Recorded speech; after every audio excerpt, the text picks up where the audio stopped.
I'm Diana Felsen for FoxNews.com. Bullying today has gone from the classroom to the web.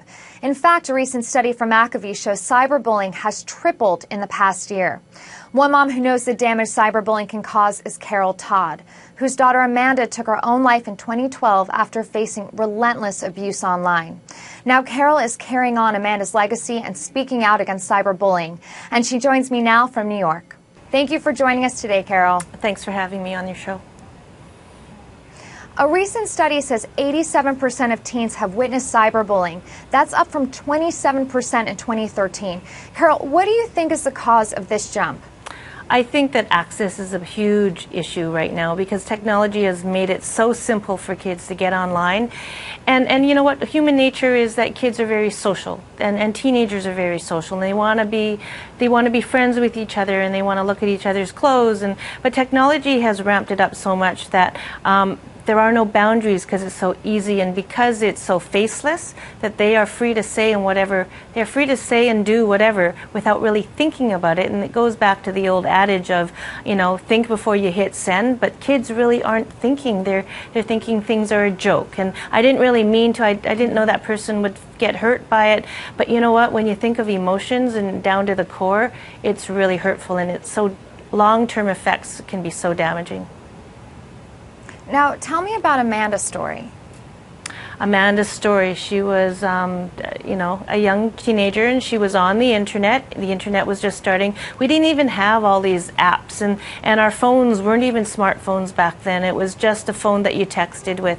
And she got online, and she was chatting to some of her peers, and people who she thought were teenagers. And unfortunately, some of these people that she was talking to, they weren't teenagers, and one of them ended up to be a 35-year-old man in the Netherlands who predated her, who exploited her, who shared her image that night in December of 2010, and basically started the roller coaster ride and the downfall of her, her emotional health. He's since been arrested in the Netherlands, and we're waiting to see if there will be a trial in Canada for him. And so that was her life, because then, the picture was put out there on the internet.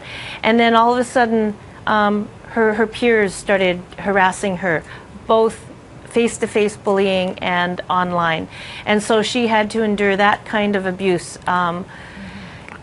She was afraid to go to school. People were looking at her. She developed, more depression. She social anxiety. She was afraid people were watching her all the time, and it just kids just didn't let it go. They kept it going, and so she changed schools a couple times. But you know what? With technology, it follows a child because it's so easy. It's not like you're 20 miles away anymore. You are only a heartbeat and a blink away next door. So, you know what? One kid knew her at the new school, and then it started again, and the kids were harassing her. So it's unfortunate. A vicious cyber cycle. Yeah, it is. It's cyber abuse, right? So it's absolutely cyber abuse. And do you believe that Amanda's story that her case could have been prevented, being that she went school to school? Why did adults not step in more? Why did the school system not step in more? Well, we had the police involved up there, and they tried to do as much as they could in terms of investigation. With the person that was following her online, it went to cybercrimes, and they tried to track it down through IP addresses, and that was difficult. And with the kids harassing her face-to-face and online, you know what? We reported it, she reported it. The schools, I think there's an education piece that comes in where communities, educators, adults need to be more, they need to gain more knowledge on what happens out there in the technology world with teens. There needs to be more availability for reporting, and for reporting without fear, because the bystanders out there's a component of them that are afraid to report because they don't want to be the next targeted victim.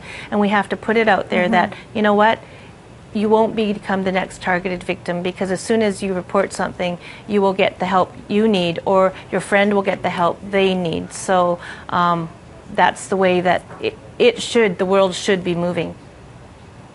Well, speaking of what you just mentioned, the study I mentioned earlier also says that 24% of teens surveyed say they would not know what to do if they were bullied online.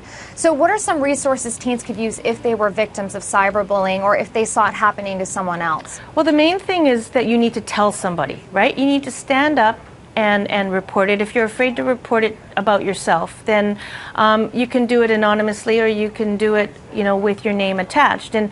And we know that kids are using their mobile devices a lot more than they're using their computers. And the computers now, in my opinion, are used mostly for homework situations when they have to do some research and type up a lengthy report.